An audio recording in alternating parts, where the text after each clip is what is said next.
Same question, part 2, second triangle. So in the second triangle,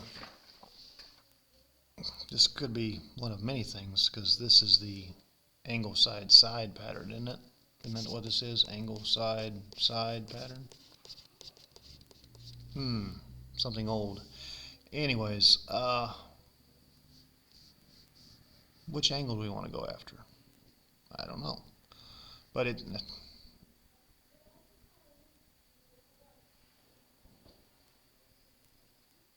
angle side, yeah. Lost where I was for a second here. I need to find a missing side. That's what I need to do. Or I need to find a missing angle. Here's what I have. I have these two. I know that the sine of 20 degrees compares to 6 as something compares to 12. And we'll just call this angle B. As a sine of angle B compares to 12. So you do your little cross multiplication. 12 sines of 20 degrees must equal 6 sines of B. Then you divide by 6. And let's see what that is. Make sure you don't pull a mica. Make sure you're in degree mode. 12 sines of 20, sitting pretty over 6. Could have just done 2 sines of 20, but whatever. 0.6840. 0.6840 is the sine of beta. So beta is going to be the arc sine of that angle, or of that ratio.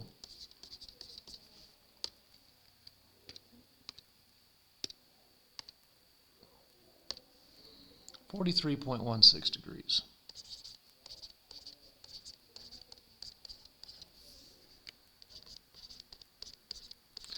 Now,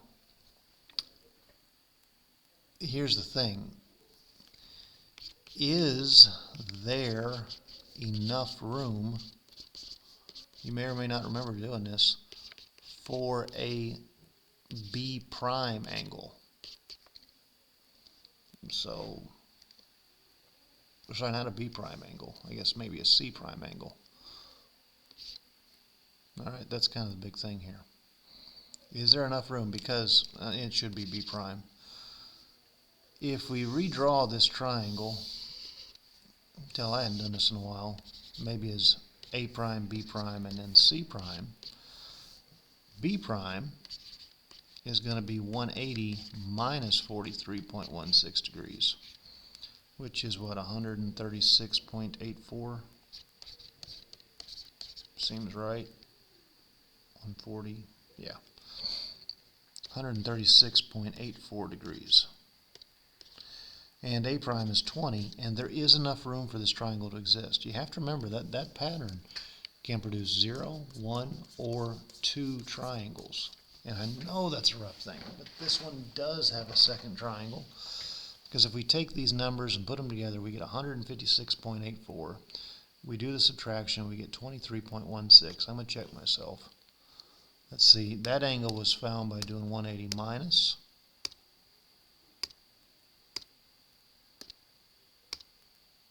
Make sure I had it right in my head. Pretty close. There's 20 degrees known. I do the 180 minus.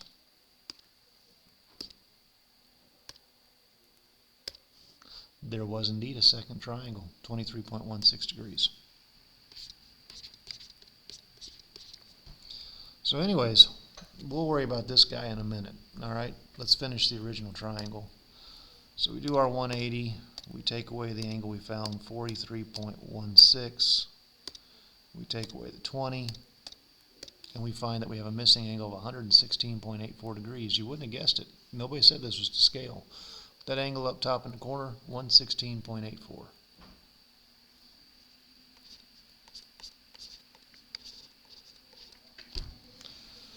So on the original triangle, we have found most everything on it. We're missing just a handful of pieces. We need to find, I guess, what we'll call little c. Because the way I start off on this one, I called that B. So this would be C. We need to know little c. I'm just going to keep using law of sines, if that's okay with you. All right. The sine of 20 degrees compares to a 6 as the sine of 116.84 compares to little c. So cross multiplying c sines of 20 degrees must equal 6 sines of that funky angle, 116.84.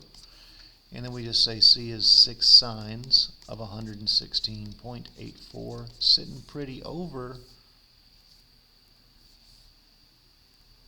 sine of 20, right? Now, on your challenge exam, this would be the answer.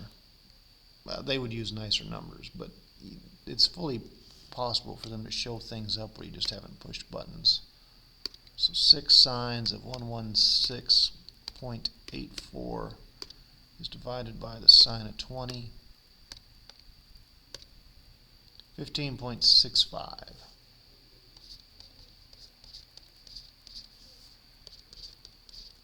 Now we still have a whole nother triangle to work with.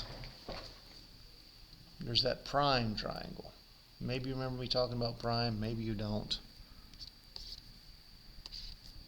But the prime triangle still exists. So our next step is to work on the prime triangle. So there's all the work for that. Move on to my prime triangle. I'm still going to do law of sines. I just really don't feel like doing law of cosines on it. So, anyways. Let's see, let's still do with the 20. That was a given angle. The sine of 20 degrees compares to 6 as the sine of 23.16 compares to an unknown c prime.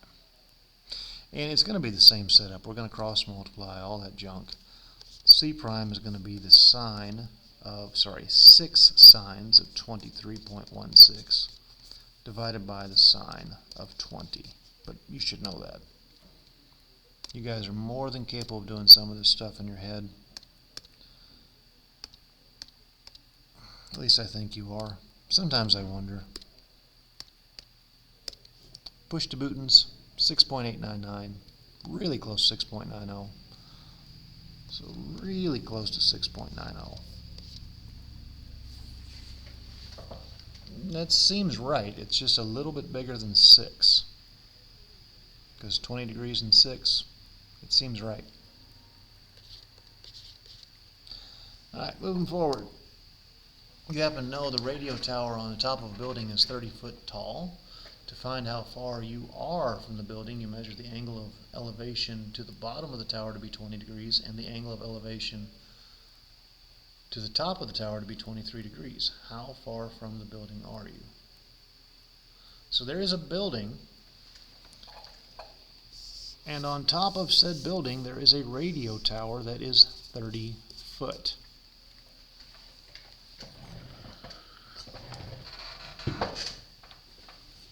You want to know how far you are from the building. So you measure the angle of elevation to the bottom of the tower to be 20 degrees. So you're down on the ground. They don't tell you how tall you are. But to the bottom of the tower is a 20 degree angle of elevation. And the angle of elevation to the top of the tower to be 23 degrees. Now what they're saying is that all of this arc is 23 degrees. That's what they're saying. Alright? So let's redraw this triangle. This is 30, and if all of this is 23, this must be 3 degrees. It looked like a 30 itself, didn't it? Didn't look like a degree symbol. 3 degrees.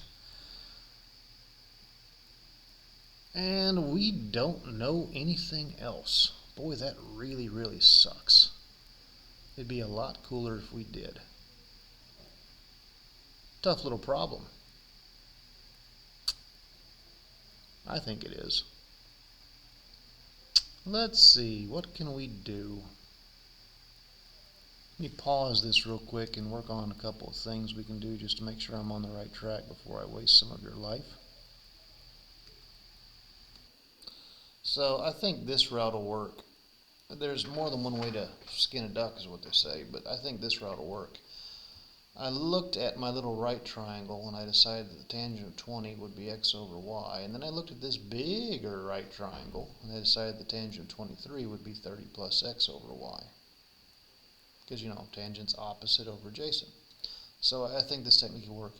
If you just look at this thing, there's not much you can, well, you know what? Scratch that. This is one way of doing it, but I am being a complete moron. Now, aren't I? That'll do the job. What'll also do the job is that you remember that there are 180 degrees in a triangle, and 90 and 20 makes 110, which leaves 70 for that corner. Stupid Milbrath. Which means that this must be 110 degrees.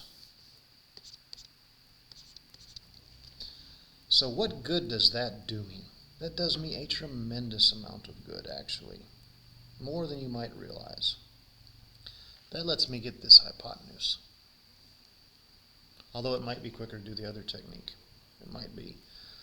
But the sine of 3 degrees has to compare to 30 as the sine of 110 has to compare to this hypotenuse, okay? So if we do the cross multiplication, all that garbage, we would get that h is the sine of 110 degrees, and I forgot the 30. I need that 30 times 30, sitting over the sine of 3 degrees. Now we can push some buttons in a calculator and see what it generates. So we got 30 sines of 110. That's sitting over the sine of 3, which is 538.65.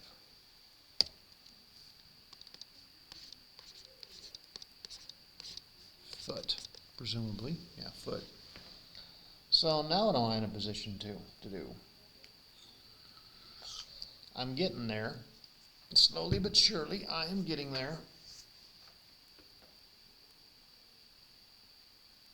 I might still write down some of the stuff I wrote down earlier, which I probably should have stuck with.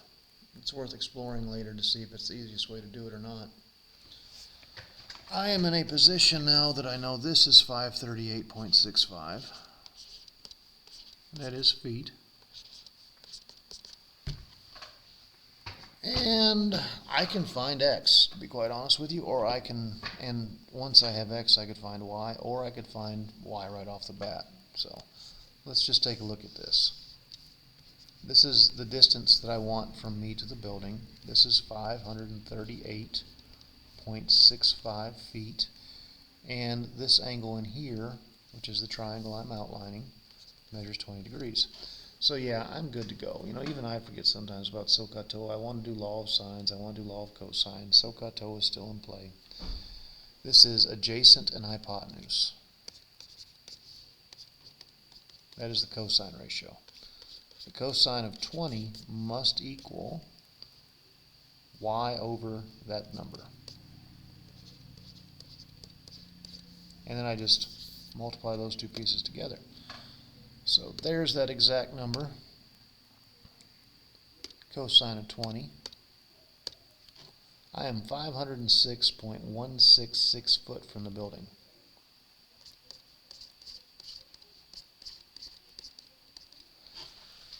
Now, that's one way of doing it. Let's take a look at what I wrote earlier. Part of me thinks I can get that answer much quicker.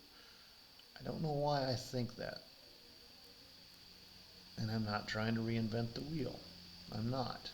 I just think I can get the answer much quicker with less drawing.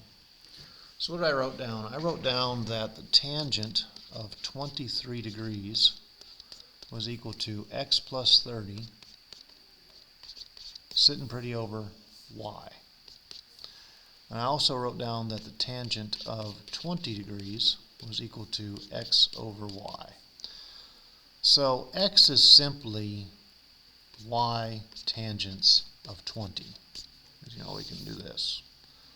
And I can put that there. tangent of 23 must equal y tangents of 20 plus 30, sitting pretty over y. And I'm not done yet, but I'm pretty sure we can get the answer pretty quick now. I am going to y both sides. We'll have our cancellation. Y tangents of 23 equals y tangents of 20, and then plus 30. And now I'm going to move everything to the left of the y's only because I'm going to factor. Y tangents of 23 minus y tangents of 20 is now equal to 30. I'm going to factor. I pull a y from both terms. Y times the tangent of 23 minus the tangent of 20 is 30. And bam, I am in a position to know it. If I was writing a challenge exam, what I'm about to show you would be the answer. But I'm not, when I'm talking about a challenge exam, I'm talking about you go to UTM and you take one of those little math contests. I'm not talking about what I expect a pre-calc kid to be able to do. But anyways, if I divide this stuff out because of multiplication, I'd have 30 over the tangent of 23 minus the tangent of 20. That should be my height. Let's just see if I'm right. I ought to be, but I'm not infallible. We'll see.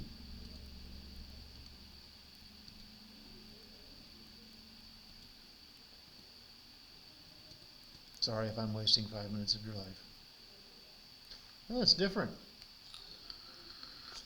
I wonder why.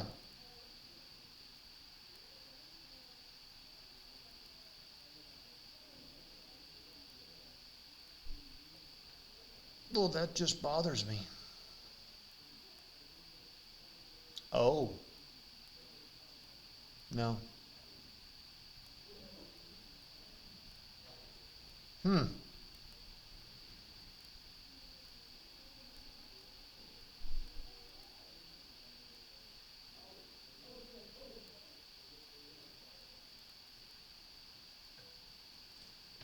Well, now I'm just confused.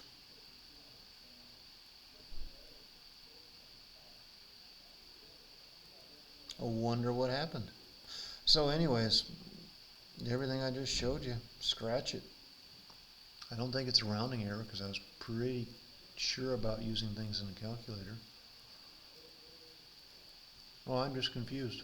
Anyways, scratch all that. Sorry I wasted your time. My mind is blown though that did not work. I am really surprised that did not work. Opposite over adjacent, opposite over adjacent. Well, there you go. I'm not infallible, like I said. Weird. Moving forward.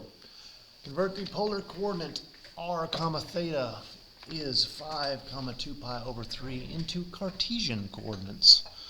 So I know that x is r cosines of theta, and I know that y is r sines of theta, and guess what? You should too.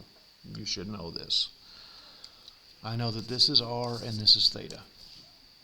So x is going to be 5 cosines of twice pi over 3, and y is going to be 5 sins of twice pi over a 3.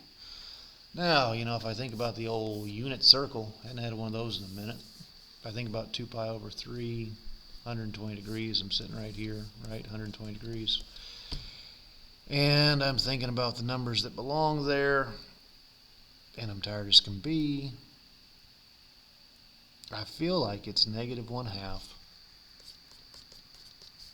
root 3 over 2. So this would be 5 times negative 1/2 because it's about the cosine, the x value. So negative 5/2, negative 2.5, whatever you want. And this would be 5 times 3 pi over 2. I'm sorry, I said all of that wrong and then wrote the wrong thing. I wish I could give you an excuse like I'm on drugs. I'm not on drugs.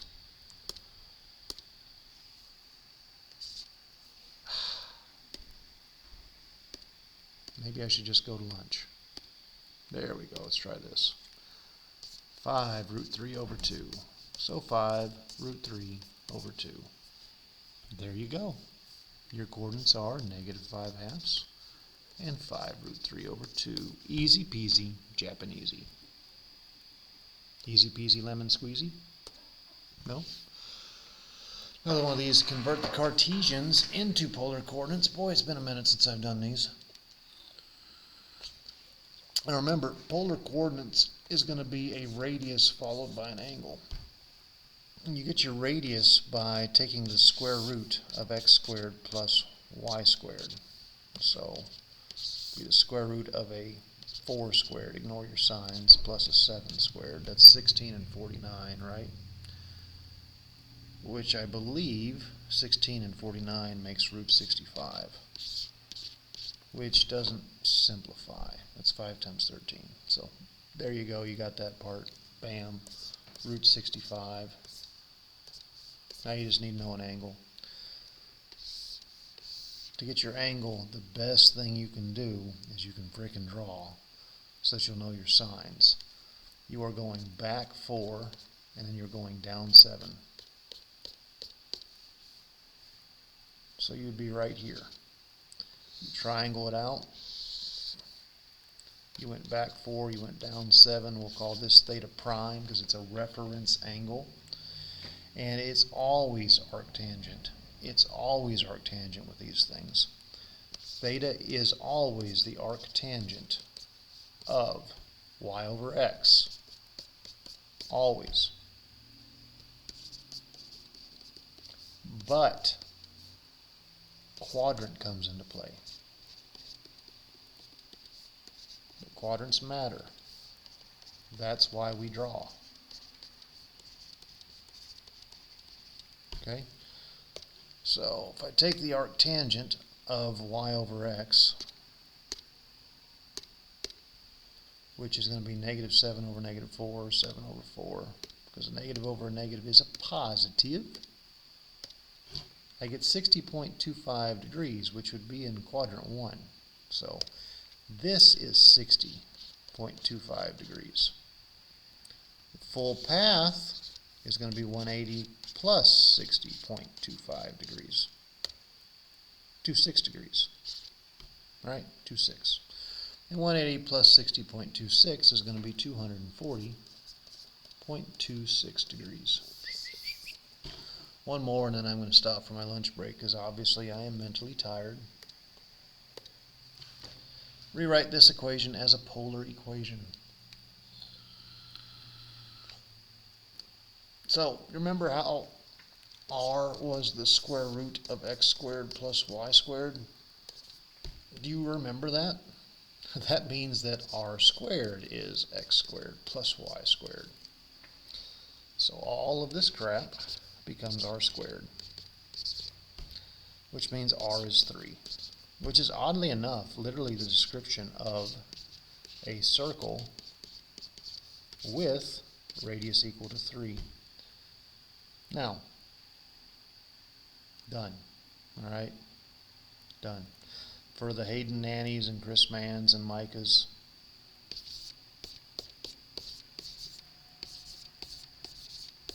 show work. Don't just sit here and memorize that that's a circle of radius 3. I want you to pass your challenge exam. Okay, I'll do one more because these are easy. Rewrite the equation x equals 2 as a polar equation. So, from memory here, x is r cosines of theta. Oh, by the way, x equals 2. That's x equals 2, right? It won't quite look like that when you convert to polar. It'll be close. Boy, it'll be close. But anyways, this becomes r cosine theta. And that would equal 2. So r is 2 divided by the cosine of theta. When you convert in between things, because like cosine is a periodic function,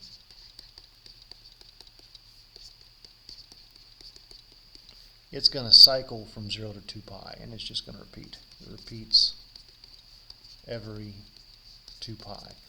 I do not expect a line that goes up and down forever. I don't expect it because of the cyclic nature of trig functions. Let's see, let's put this, oh, my calculator's already in parametric mode.